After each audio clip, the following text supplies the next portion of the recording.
Excel study में हमने आपको कल जो पढ़ाया था उसको हम एक बार रिवाइज कर लेते हैं।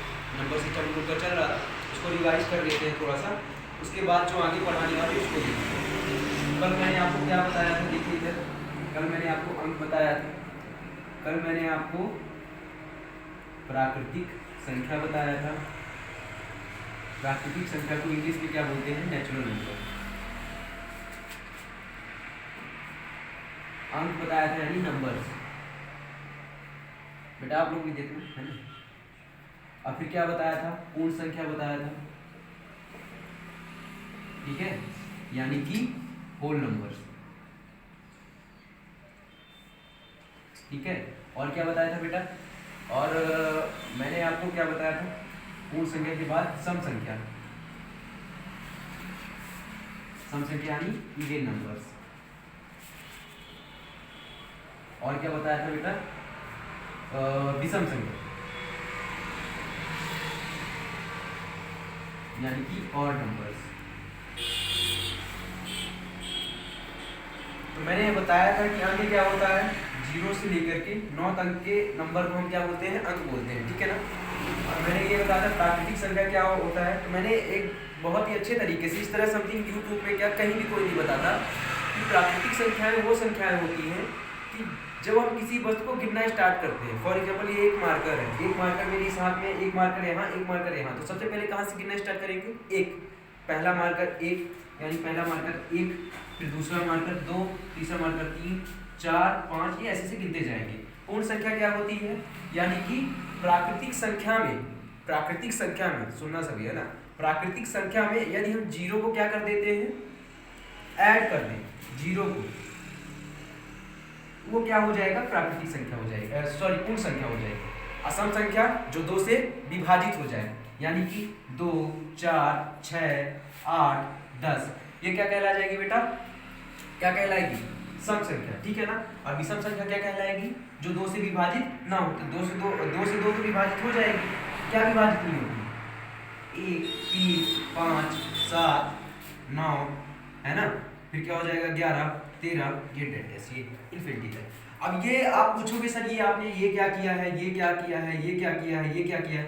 इसका मतलब ये है कि इन्फिनिटी, ये इन्फिनिटी का चिन्ह होता है, इसको हिंदी में बोलते हैं अनंत। ये अनंत तक जाएगा, जहां तक आप ले जा सकते हो, जहां तक संख्याएं बन सकती हैं, ठीक है ना। इसीलिए अनंत बोलते हैं, जहां तक हम गिन भी नहीं सकते, है ना, वहां तक जाएगी। जिसको गिनने में बहुत ज्यादा समय लगे, गिन तो सकते हैं लेकिन समय ज्यादा लगेगा। तो कल हमने ये चीजें पढ़ी थी, आज हम इसके आगे पढ़ेंगे। लिख लिया आप लोगों ने, लिखा, ठीक, इरेज कर दूं। आज हम पढ़ेंगे बेटा, हम लोग पढ़ेंगे अभाज्य संख्या, ठीक है, भाज्य संख्या, परिमेय संख्या, अपरिमेय संख्या और विभाजकता का नियम। तो सबसे पहले आप ये बताइए कि भाज्य यानी अभाज्य संख्या क्या होती है। अभाज्य संख्या यानी कि इसको क्या बोलते हैं, प्राइम नंबर्स, प्राइम नंबर्स, ठीक है ना, अभाज्य संख्या। बहुत से लोग कहते हैं कि सर जो सिर्फ खुद से कटे, जो सिर्फ खुद से कटे, यानी कि जैसे 2 सिर्फ खुद से कट रहा है, 3 सिर्फ खुद से कट रहा है, 4 खुद से नहीं कटता, बल्कि इसमें 4 में 2 का भाग दे देंगे तब कट जाएगा। लेकिन मैं कहता हूँ कि क्या 2 1 से नहीं कटता है, 2 1 से कट जाएगी कि नहीं। ये देखिए 1 2 के 2, ये कट गया, ठीक है ना। 3 को 1 के 3, ये 3 कट गया। तो पहले आप ये बताइए, क्या परिभाषा सिर्फ ऐसा लिखेंगे आप किसी 2 से कटे, नहीं, आप ये लिखेंगे ऐसी संख्याएं, क्या लिखेंगे, ऐसी संख्याएं, ऐसी संख्याएं जो खुद से तथा 1 से विभाजित हो, उसे क्या कहेंगे, उसे क्या कहेंगे, उसे अभाज्य संख्या कहेंगे। क्या कहेंगे बेटा, अभाज्य संख्या, ठीक है ना, अभाज्य संख्या यानी कि प्राइम नंबर। अब मेरा सवाल ये है मैं पूछूं 1 से 10 तक कितने प्राइम नंबर्स हैं, आप क्या करोगे, पहले 1 2 3 4 5 6 7 8 9 10 लिख लेना है आपको, ठीक है ना। फिर आप देखोगे क्या एक कट जाता है, एक तो एक से कट ही जाएगा, ठीक है ना, एक को छोड़ करके, ठीक है। पहला क्या होगा, 2 होगा, ठीक है ना। अब आप पूछोगे सर 2 तो 2 से कट जाता है, पहले आपको देखना है ये किससे किससे कटता है, 2 से कट जाएगा और किससे कटेगा, 1 से कटेगा। तो मैंने क्या लिखा है, खुद से कटे, खुद से कट रहा है और 1 से कट रहा है। 3 को देखिएगा, 3 खुद से कट रहा है और 1 से कट रहा है। अब इसको देखिएगा ये किससे किससे कटता है, 2 से कट जाएगा, 2 4 से भी कट जाएगा, मतलब 4 से भी कट जाएगा और ये 1 से भी कट जाएगा। 3 से कट रहा है मतलब कि ये नहीं होगा, समझ रहे हो। 5 को देखना, 5 किससे कटता है, 5 से भी कटता है और 1 से कटता है, मतलब कि ये जो है होगा, ठीक है ना, ये भी होगा और ये भी होगा। 6 किससे कटेगा, ये 2 से कटेगा, 3 से कटेगा और 1 से कटेगा, इसलिए ये नहीं होगा, ठीक है ना। 7 देखो किससे कटता है, 7 से कटेगा और ये 1 से कटेगा, मतलब ये होगा, ठीक है ना। 8 किससे कटेगा, 8 2 से कट जाएगा, 4 से कट जाएगा और किससे कटेगा बेटा, ये 2 चौको 8 हुआ, 4 दूनी 8 हुआ और 8 कम हो जाएगा, ये 1 होगा, मतलब ये भी नहीं होगा। मैंने तो सिर्फ एक कंडीशन रखी है कि वो खुद से कटे, वो किससे कटे, वो खुद से कटे और किससे कटे, वो 1 से कटे, ठीक है ना। तो ये नहीं होगा। अब 9 की बारी आती है, तो 9 को देखिए, 9 3 से कट जाता है, 9 से भी कट जाता है, ठीक है ना, और ये 1 से भी कट जाता है, तो 3 लोगों से कटता है, इसलिए ये भी नहीं होगा। ऐसे 10 भी नहीं। तो कितना हुआ भैया, पहले ये देख लीजिए, 7 हुआ, 5 हुआ, 2 हुआ, 3 हुआ और 2 हुआ। यहाँ क्या लिखोगे, 1 से 10 के बीच अभाज्य संख्या कितनी होगी, गिनो, 1 2 3 4, कितनी होगी भैया, 4 होगी, हो गई 4। तो ऐसे ही मैं आपसे पूछूं 1 से 20 तक अभाज्य संख्या कितनी होगी, मैं पूछूं, ये आपका होमवर्क रहेगा, जो भी वीडियो देख रहा है, जो भी कर रहा है ना, तो इसे करके लाना है। 1 से 20 तक अभाज्य संख्या कितनी होगी, अभाज्य संख्या। ऐसे ही 1 से लेकर 50 तक अभाज्य संख्या कितनी होगी, ऐसे ही 1 से लेकर 100 तक अभाज्य संख्या। बेटा आप लोग भी लिख लेना इसे, ठीक है ना, अभाज्य संख्या कितनी होगी। 1 से लेकर 200 तक अभाज्य संख्या कितनी होगी। कभी कभी डायरेक्ट क्वेश्चन आपसे पूछ लेता है ना, कि 1 से लेकर 100 तक अभाज्य संख्या कितनी होंगी। कभी ये भी पूछ लेगा 1 से लेकर 200 तक अभाज्य संख्या कितनी होगी। तो आप सबसे पहले कि यहाँ तक आप कर लीजिएगा, ताकि आपको इतना नॉर्मली पता रहे कहाँ तक संख्या होती है। इतना लिख लिया आपने, क्या लिख लिया बेटा आप लोगों ने, चलिए ठीक, हम इसको इरेज करते हैं।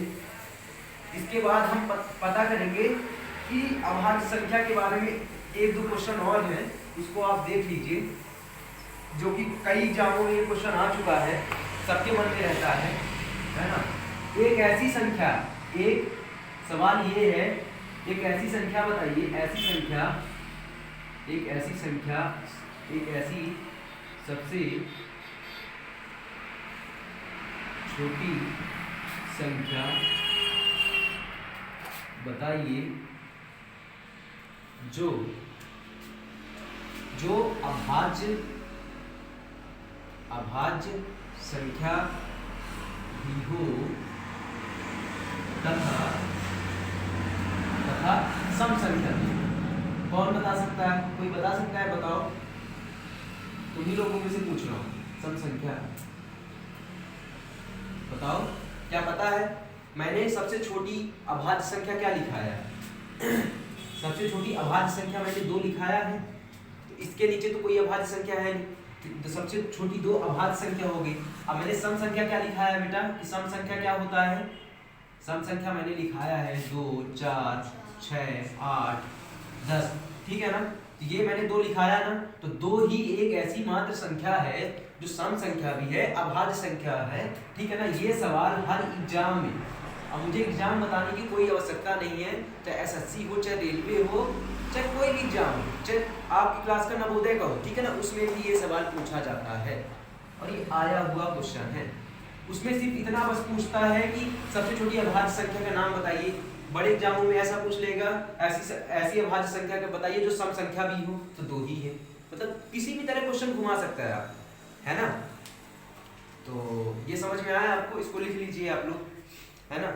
अब देखो बेटा कि अब अगर मैं आपसे पूछ लूं भाज्य संख्या क्या होती है, आप ये पूछे होंगे सर हमें आपने अभाज्य बता दिया लेकिन भाज्य क्यों नहीं बताया, पहले भाज्य बताना चाहिए। मैंने अभाज्य इसीलिए बताया कि पहले आपको जब अभाज्य समझ में आ जाएगा तो भाज्य आराम से समझ में आ जाएगा, ठीक है ना क्योंकि ये बताने पर ही उसकी परिभाषा बनेगी। अब मैं अगला क्या लिखूंगा, भाज्य संख्या, क्या लिखूंगा बेटा, भाज्य संख्या। भाज्य संख्या क्या होती है, भाज्य संख्या क्या होती है बताओ जल्दी से, किसी को पता है बताओ। हाँ, भाज्य संख्या कंपोजिट नंबर्स। भाज्य संख्या वो संख्याएं होती है जो अभाज्य संख्याएं ना हो, जो अभाज्य संख्याएं ना हो, यानी कि समझ लेना अभाज्य संख्या क्या है, एक नहीं है, ठीक है ना, 2 3 है अभाज्य संख्या, ठीक है, 4 नहीं है, 6 नहीं है, 8 नहीं है, 9 नहीं है, 10 नहीं है, 11 है अभाज्य संख्या, 12 नहीं है। मतलब आप समझिए मैंने अभी क्या बोला कि अभाज्य संख्याएं क्या होती हैं, जो अपने से कटे और एक से कटे। अभाज्य संख्याएं क्या होती हैं, जो अपने से कटे और एक से कटे, ठीक है ना। लेकिन यहाँ पे भाज्य संख्या में क्या बोल रहा हूं, जो अभाज्य ना हो, जो संख्याएं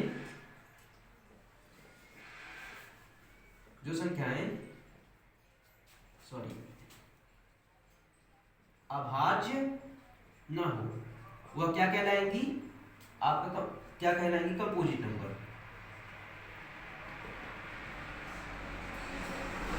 कंपोजिट नंबर मतलब कि भाज्य, ठीक है ना, भाज्य। तो ये नॉर्मल है, इसके लिए ज़्यादा आपको समय नहीं देना है क्योंकि भाज्य संख्या इतना सबसे ज़्यादा जरूरी है। अभाज्य संख्या, अभाज्य संख्या अगर आप सीख रहे हैं तो वो सबसे ज़्यादा जरूरी क्यों होता है, क्योंकि वही एग्जाम में पूछा जाता है। भाज्य संख्या में सिर्फ आपको इतना ध्यान रखना है कि जो अभाज्य संख्याएं ना हो, उसके अलावा जितनी संख्याएं बचेंगी वो क्या कहलाएंगी, भाज्य संख्याएं। क्यों, पहले आप देखिए जितनी अपने से कटती है, जैसे 11 अपने से कट गई, 12 तो सबसे कट रही है ना, 12 तो सबसे कट रही है ना, तो 12 नहीं होगी। उसके बाद 13 बस अपने से कटता है, 14 सबसे कट जाता है, ठीक है ना, 2 7 से कट रहा है, 14 भी क्या होगा, भाज्य संख्या होगा, ठीक है ना। चलिए इतना समझ में आ गया ना, चलो ठीक है, अब हम आगे समझते हैं। अब 1 2 चीजें समझ लेते हैं, फिर उसके बाद हम विभाज्यता का नियम समझेंगे। आप समझिए, अब बताइए, चलो बेटा खड़े हो जाओ, बताओ परिमेय संख्या क्या होती है, बताओ। हाँ खड़े हो जाओ, बिल्कुल बोल सकते हो, क्लास चल रही है ना। परिमेय संख्या क्या होती है बताइए।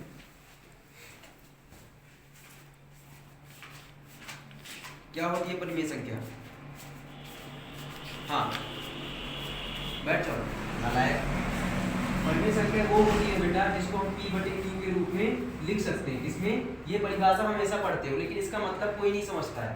P क्या होता है, इसमें अंश है ये, और ये क्या है, हर है ना। P/Q का मतलब 5/6, 8/9, 3/0।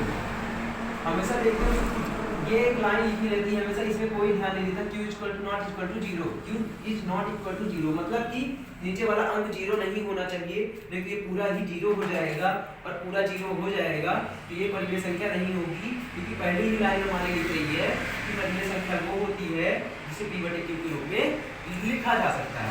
इसको इंग्लिश में बोलते हैं रेशनल नंबर, रेशनल नंबर, ठीक है ना। इसको इंग्लिश में क्या बोलते हैं, रेशनल नंबर। बात होगी परिमेय संख्या की, इसमें ज्यादा समय ना देते हुए मैं यहीं पे बताता हूँ आपको। अपरिमेय संख्या क्या बेटा, अपरिमेय संख्या क्या, अपरिमेय संख्या। अब बताइए अपरिमेय संख्या क्या होता है। अपरिमेय संख्या वो होती है जो P/Q के रूप में ना लिखी जा सके, ठीक है ना। जैसे कि आप देखिए जिसका मान दशमलव में आए, ठीक है ना।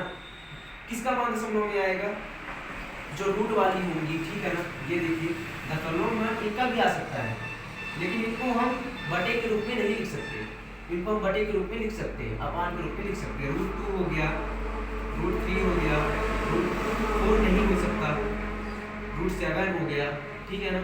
अगर इसका मान आप निकालोगे, इसका मान निकालोगे तो सिर्फ और सिर्फ दशमलव में मान आएगा। ऐसी संख्याएं क्या होती है? अपरिमेय संख्या। इतना समझ में आया? क्लियर हुई बात? चलिए ठीक है। अब बात आती है किसकी बात आती है बेटा? विभाज्यता के नियम की। विभाज्यता के नियम की किसकी बात आती है? विभाज्यता के नियम की। चलिए अब ये बताइए विभाज्यता का नियम क्या होता है? विभाज्यता ऐसे हो, विभाज्यता का नियम ये आपके मैथ को आसान बना देगा। कैसे आसान बनाएगा? मैंने कोई नंबर लिख दिया 3948569। अब मैं बोलूंगा भैया ये किससे किससे कट जाएगा? भाई किससे किससे कट रहा है? आप बताओ किससे कट रहा है? आप नहीं बता पाओगे क्योंकि आपको काटना पड़ेगा, समय लगेगा। उसी को आसान करने के लिए मैंने कोई नंबर ऐसे लिख दिया, ठीक है ना। मैंने कोई नंबर ऐसे लिख दिया तो हर नंबर को आप छोटे नंबर को तो काट लोगे। मैंने बोला ये किससे कटेगा तो आप कहोगे सर 2 से कटेगा, 4 से कटेगा। मैंने बोला ये किससे कटेगा सर 2 से कट जाएगा ये, है ना। लेकिन बड़े नंबर लिख दिया तब क्या करोगे? लास्ट में 1 है, 3 से कटेगा कि 9 से कटेगा, तब क्या करोगे? इसके लिए विभाज्यता का नियम होता है कुछ, ठीक है ना। इसको सीख लो आप लोग। सबसे पहले लिखो 2 का नियम। लिखो सब कोई 2 का नियम। 2 का नियम क्या कहलाता है? 2 का नियम बहुत ही आसान है, ठीक है ना। पहले समझ लो जितनी भी सम संख्याएं होंगी जिसके ऐसे नंबर या फिर ऐसे अंक, ठीक है ना, जिसके अंत में क्या हो 0 2 4 6 8 हो तो वो क्या होगी? वो 2 के नियम पे फॉलो हो जाएंगी। इधर देखो कैसे, मतलब देखना इधर मैं लिख दूं 880 978 378 376 400, ये हो गया 22, ठीक है ना, 424। इन सबको अगर आप 2 से काटोगे सारी 2 से विभाजित पूर्णतः हो जाएंगी। पूरी संख्याएं 2 से विभाजित हो जाएंगी। काट कर देखना चाहते हो तो इसको काट लो। 2 चौको 8, 2 चौको 8, ये 0 हुआ, ये हुआ 2 चौको 8, 1 बचा, ये हो गया आपका 2 8 16, 2 9 18। तो ये सब क्या हो जाएगी? 2 से कट जाएंगी। आपको ये समझ में आया ना? ऐसी संख्याएं जिसके अंत में जो 0 हो, ठीक है ना, यहाँ पे संख्याएं लिख लेना। ऐसी संख्याएं जिसके अंत में 0 हो, 2 हो, 4 हो, 6 हो, 8 हो, ठीक है ना, तो वो किससे कट जाएंगे भैया? 2 से कट जाएंगे। 3 का रूल देख लो। 3 का रूल बहुत इंपॉर्टेंट है ना।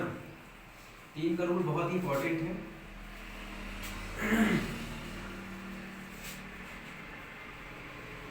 प्रपोज कर दो, स्टार्ट करते हैं। 2 का नियम हमने पढ़ा, अब पढ़ेंगे हम 3 का विभाज्यता नियम। विभाज्यता नियम। आप एक बात ध्यान रखें, मैं यहाँ पे कोई संख्या लिख दूं, ठीक है ना। मैं यहाँ भी कोई संख्या लिख दूं, ठीक है।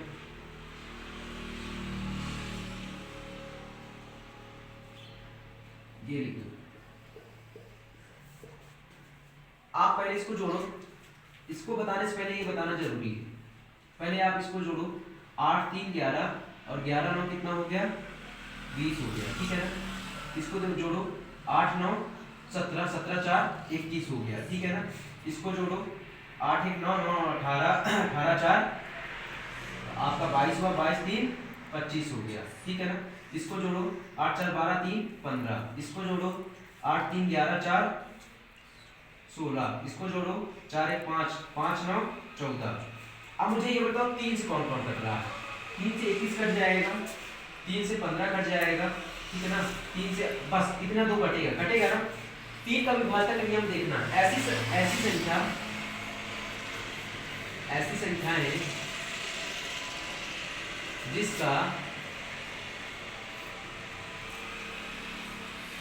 आपस में योग करने पर, ऐसी संख्याएं जिसका आपस में योग करने पर क्या हो, वह 3 से विभाजित